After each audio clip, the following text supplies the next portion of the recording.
Selamat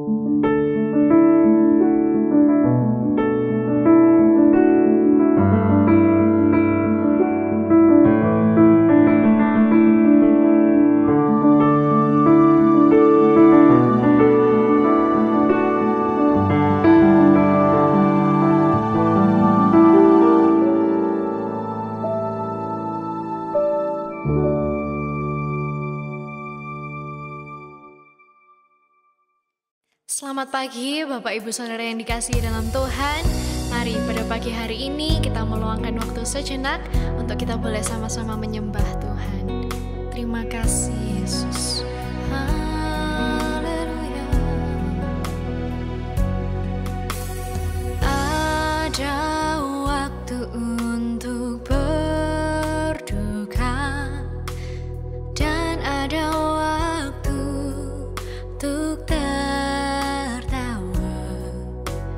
untuk sesuatunya ada waktunya, ada waktu untuk merombak dan ada waktu untuk membangun. Kau jadikan semuanya indah pada waktunya. Walau kini ku menabur benih sambil mencucurkan air mataku, percaya suatu saat ku kan menuai berkasnya sambil bersorak-sorai.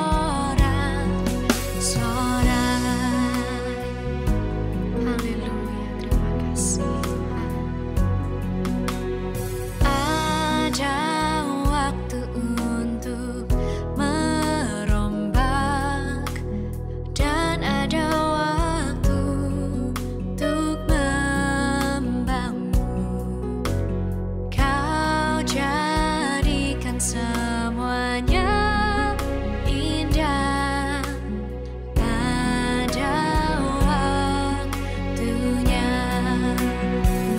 Walau kini ku menabur benih sambil mencucurkan air mataku, percaya suatu saat ku kan menuai berkasnya sambil bersorak-sorai. Mari kita bersama-sama sembah Tuhan. Oh haleluya, terima kasih Tuhan, kami bersyukur. Oh terima kasih Tuhan, haleluya, Kau sungguh baik Tuhan. Terima kasih Yesus, haleluya. Walau kini ku menabur benih sambil mencucurkan air mataku, percaya suatu saat ku kan menuai berkasnya sambil bersorak-sorai, sambil bersorak-sorai, sambil bersorak-sorai.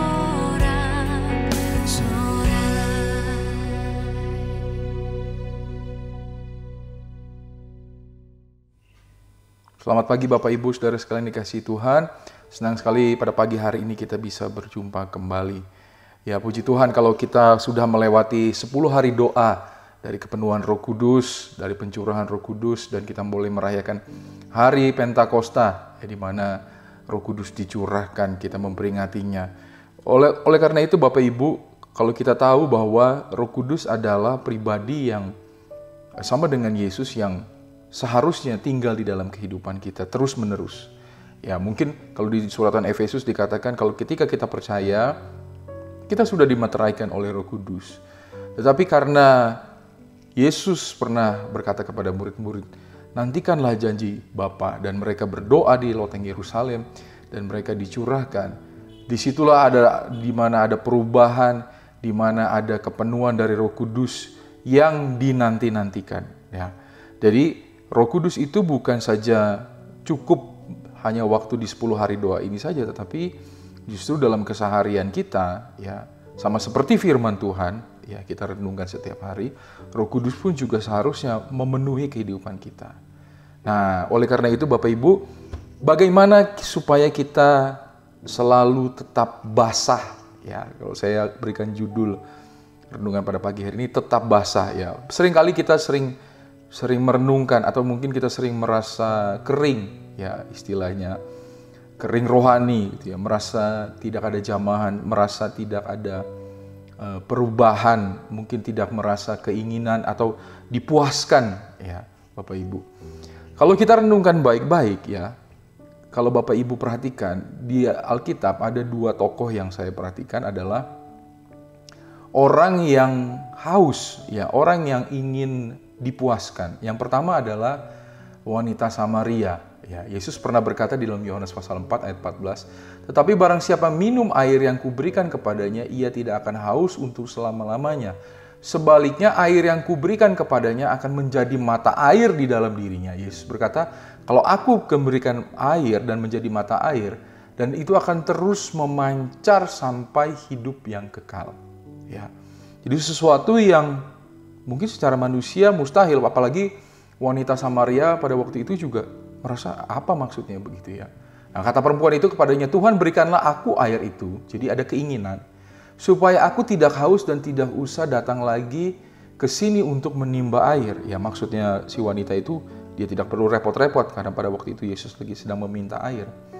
Tetapi justru Yesus itu berkata yang mungkin berbeda gitu, ya. Dikatakan di ayat 16, pergilah panggillah suamimu dan datang ke sini. Terus perempuan itu berkata, aku tidak mempunyai suami, kata Yesus kepadanya.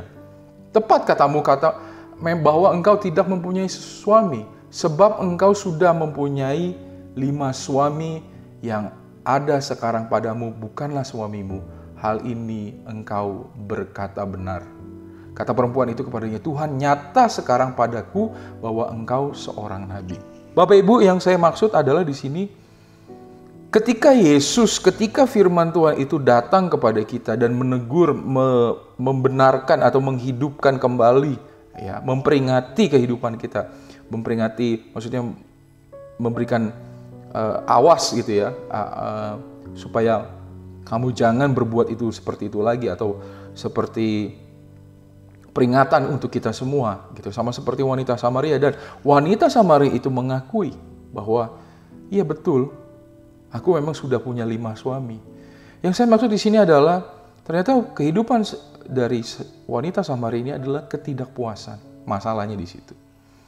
Oleh karena itu Bapak Ibu, ketika Tuhan Yesus datang, firman itu datang, mengakulah, bertobatlah. Ya. Maka itu oleh karena itu wanita itu merasa, wah ini benar, engkau seorang nabi, dipuaskan. Dia ada ketenangan batin, apa yang dia dengar, apa yang dia terima, itu justru memperbaiki kehidupan dia. Dia merasa dia menerima air hidup itu.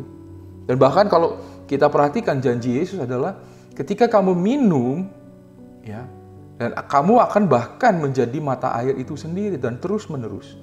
Jadi dalam tanda kutip saya boleh berkata, bahwa ketika kita menghadirkan firman Tuhan, menghadirkan Yesus dalam kehidupan kita bukan saja dipuaskan, ya, oleh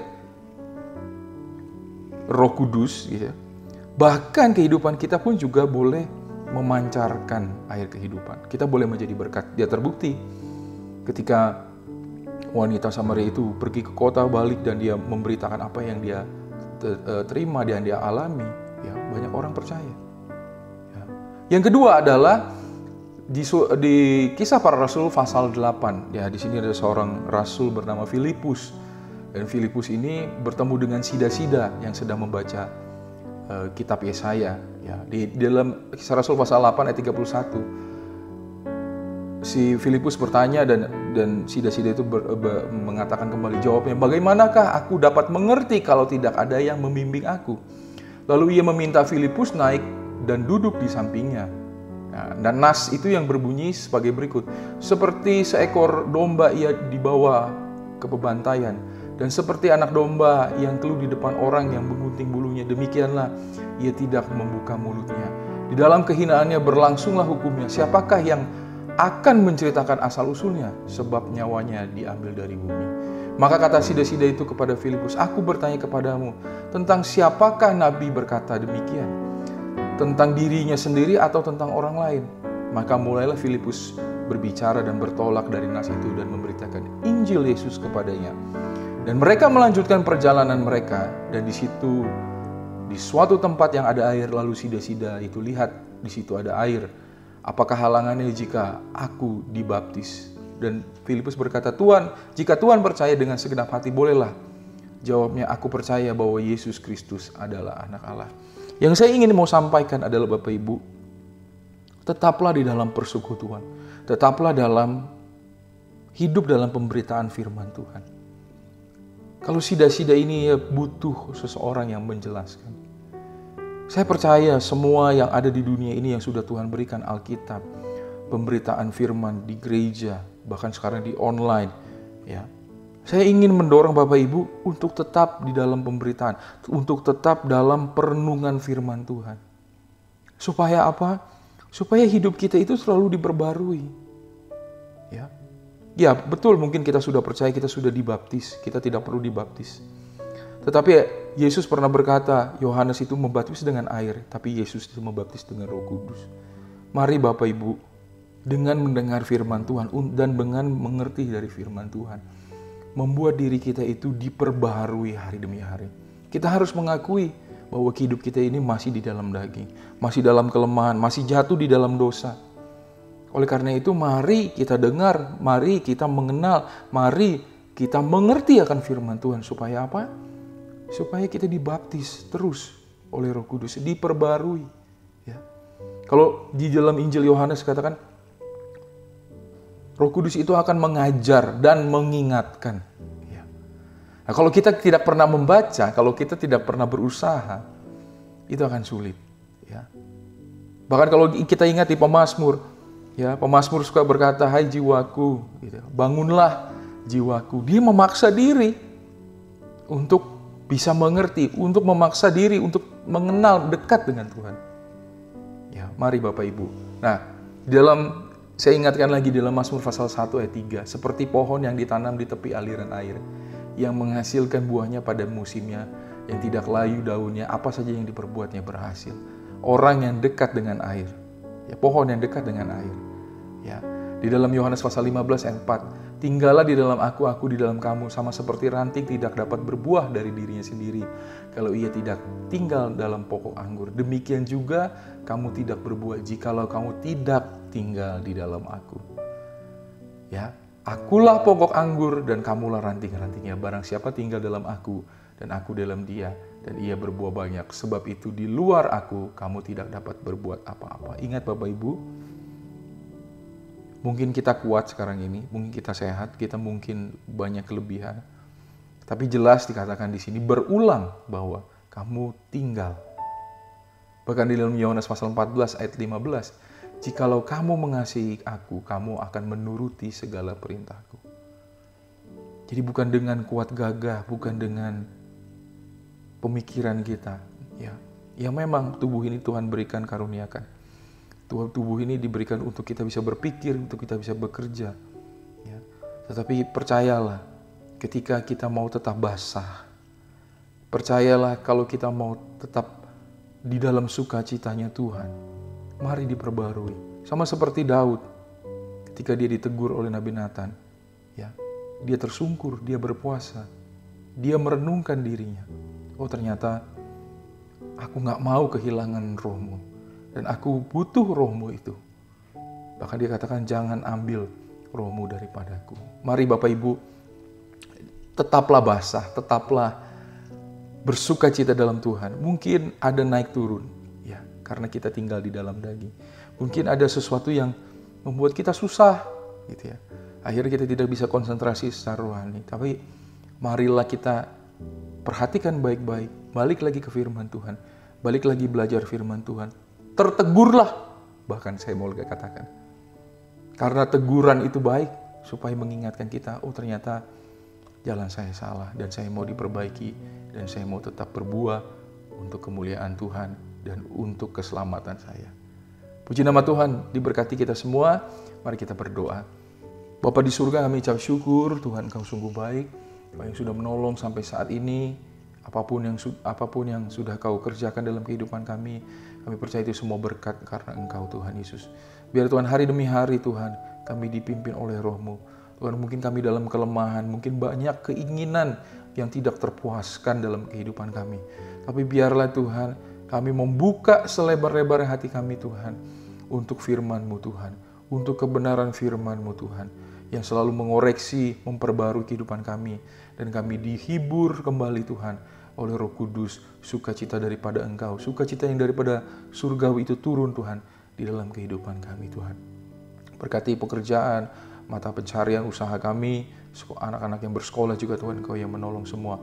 Kami juga berdoa bangsa negara, Kota Malang sekitarnya, bahkan kami juga berdoa untuk gereja kami Tuhan, Engkau yang memberkati Bapak Ibu Gembala semuanya Tuhan.